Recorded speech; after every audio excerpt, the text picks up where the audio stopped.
Hey guys, what's up? Today I want to talk about 10 RPGs that I believe you should know about. I haven't covered some of these in a while or barely even covered them before. Most are obscure gems while others are well known that no one seems to talk about anymore. Are they any good? We're about to find out, so let's begin. Number 10. Edge of Eternity. This very ambitious indie RPG was developed by Midgar Studio from France, released in 2021 for PC. February 2022 saw its console release on all modern systems. I got a review code on the PS4 and unfortunately it was full of technical problems, major glitches, bugs, lag, and severe frame rate issues, especially when auto-saving. I hope they fix these issues soon, cause I'm not sure if I can recommend it like this, and I'm not sure if the other versions were released with the same problems. But the game itself is pretty solid, despite its bullshit boss battles, but we'll get to that later. You control a soldier in a fantasy setting that also mixes steampunk and science fiction. His goal is to get back to his sister after his party gets slaughtered by a dark and powerful enemy. He then starts a journey with his sister to find a cure for their mother, sick with a horrible plague. It's actually a really good story and the characters are interesting. Now, this is an open world RPG, which means you can get lost if you want to and do all types of side quests, but honestly that part feels kinda bland and boring, though I mostly focused on the main adventure. The combat in this game is both the great and the terrible. Characters are positioned in hexagons, like in Wild Arms 4 or 5 on the PS2, so since both enemies and allies can fool around with elemental magics and traps, you have to move around constantly. Some random battles can take up forever because of this, and they can be pretty unbalanced at times. I really like this battle system though, a mix of strategy and turn-based usually makes me love it. Problem is, they tried to be overly creative with some boss battles, ones were great and others were terrible. In some you need to do something specific with a character and it just takes forever. I kinda question the design in there. Apart from that, it's a pretty solid game, but it might have been way too ambitious for its own good. I really hope they fix the technical issues soon at least, not much they can do with some of their convoluted boss fights though.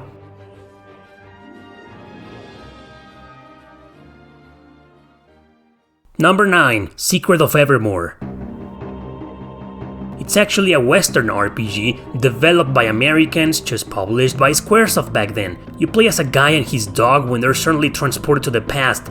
This past is actually a fantasy world, but with similarities to the real one. What got me interested on it is that you go to different realms and each one represents a historical era, which is pretty awesome. Plus, your dog transforms into a thematic canine based on the realms you visit.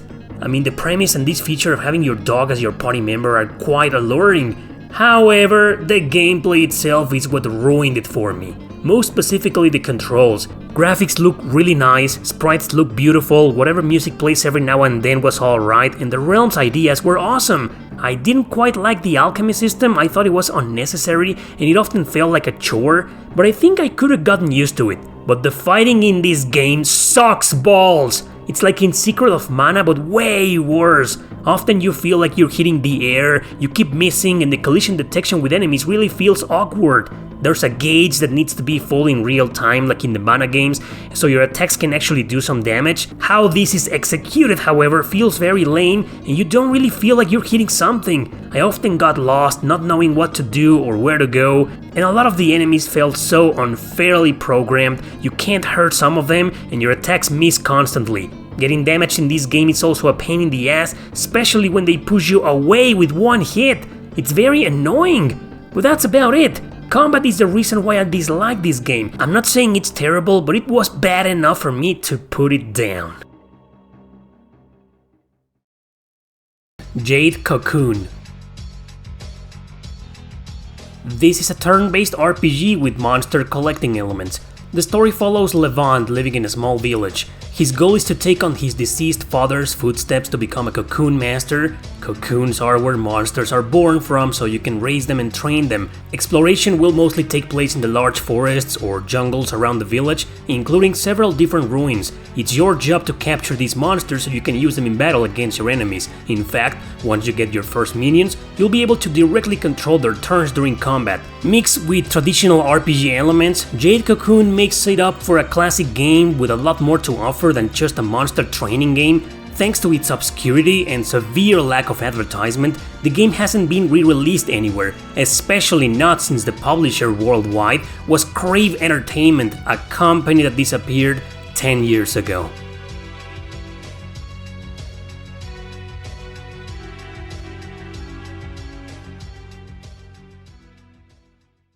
Number 7. Dragon Quest VI. I want to talk about two Dragon Quest games. First one is 6, a remake of the original Super Famicom release on the Nintendo DS.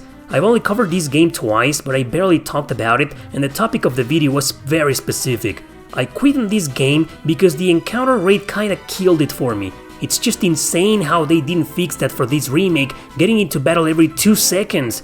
Fortunately, the interface is quick here, so you'll be in and out of battle just as fast.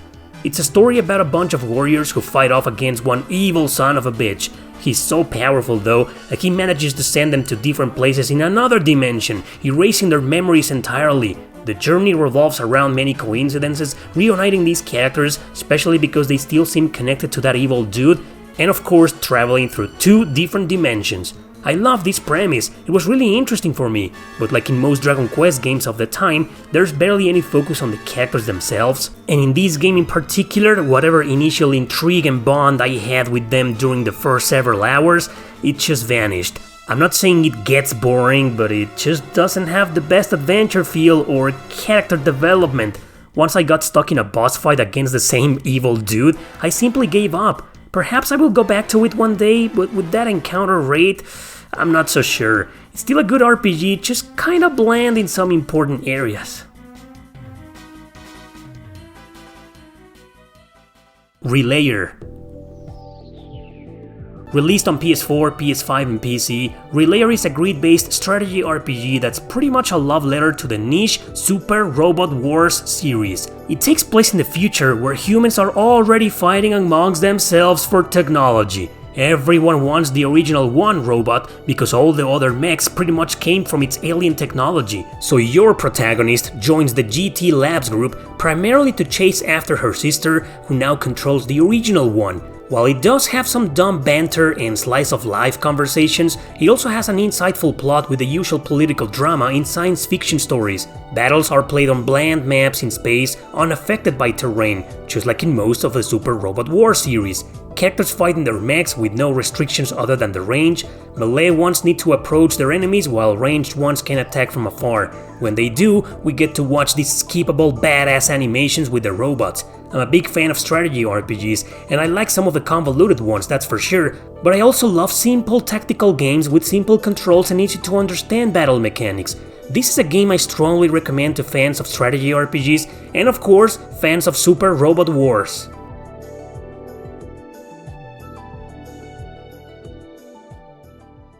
Number 5. Suikoden Woven Web of a Century. So this is the very last Suikoden game ever made, developed by a mixed bag of previous devs and new ones. It sure does feel that way cause it's kinda different than most. You still get to recruit 108 Stars of Destiny to fight in a war, but there are no war battles, and here you time travel to the past for that. You can only recruit, however, characters from your own timeline. Characters from the past only pass down their skills to other characters, and well, that's technically how they joined you as Stars of Destiny, because they also take part in this chronological war to close down the first rifts of time. I found this mechanic to be really fun, but a guide is required to recruit them all and get all the skills passed down. Once more, you've got a party of 6 active fighters, and the formation lines we saw in 2 previous Suikoden games is back. You can change the position of your characters at your convenience. This game is kind of easy though, there's barely any reason to grind at all, and it does have a terrible camera, although it's nothing you won't get used to after a bit.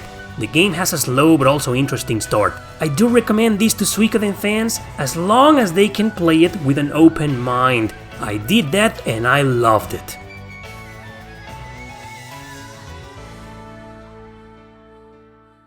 Number 4. God Eater 2 Rage Burst. Once again, you create and customize your male or female avatar, now to fight in the Friar branch, one of the many branches fighting in a post-apocalyptic world terrorized by nasty monsters called the Aragami. Only certain people can fight them, attuned with alien technology weapons called the God Eaters. So despite taking place in a different part of the world and with different characters, eventually you merge with the branch from the first game. Some major spoilers of it are here, so I strongly recommend playing it before this one. Gameplay wise, it is identical. Graphics, controls, mission and monster design, they're the exact same game. God Eater 2, however, I felt it was just slightly easier than Resurrection and with just slightly better controls. That's about it, the rest is just as awesome as it was. You choose a mission, you go and fight monsters. Battles can get really intense sometimes as these games are pretty damn hard, especially if you fight two of the big monsters at the same time or more. You die easily late in the game, but fortunately your allies can revive you several times during battle, having 30 seconds to do so. That balances things out a lot. It's just as repetitive as its predecessor, so if you're not into fighting really strong elite monsters over and over again, these games are not for you. And I'm only talking about the offline campaign mode. I know nothing about the online multiplayer features, but I'm guessing they must be just as great. Offline mode is very story driven, with really solid character development. My favorite character was Shield. Anyway, great sequel here, it did not disappoint one bit.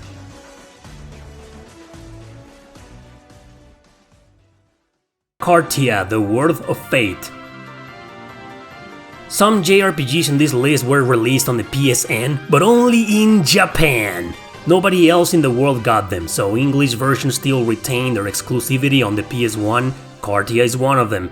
Now, this is a personal favorite of mine in the tactical RPG field, but it's an Atlus game. I already said Atlus rarely re-releases their games in the West. Anyway, in Cardia you can choose between two main characters, one of them being Lacrima Christi, a favorite video game heroine of mine. You already noticed the art style reminds you of Final Fantasy, that's because the artist is Yoshitaka Amano. Even so, the game never really succeeded, especially since Atlus wasn't a big publisher yet back in the day. It's a grid-based strategy RPG, pretty simple but with a twist. With the exception of regular attacks, everything else is used by cards like spells, buffs or debuffs. You can also summon monsters to aid you in battle, as you only get a handful of characters per map. This is a great game with excellent story and awesome character development.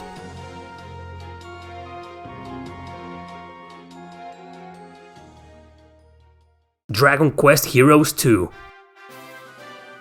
I'm a big fan of both Dragon Quest Heroes games, completely unrelated to its predecessor apparently. Once again you choose a male or female character with a preset personality. That's right, no silent protagonist here. Characters from other Dragon Quest games have been mysteriously transported to this world where most monsters coexist peacefully with humans. However, it's a world in the brink of war among different kingdoms, with some dark forces in the middle pulling the strings. This is an action RPG where you got one big town to do everything: buy stuff, trade metals, increase abilities, accept side quests, talk to your party members, talk to people, etc. After every mission you'll be back here.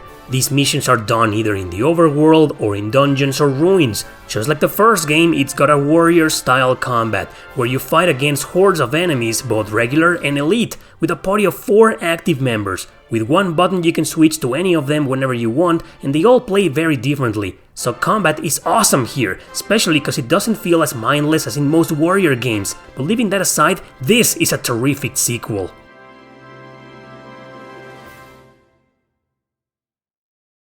Legend of Lega.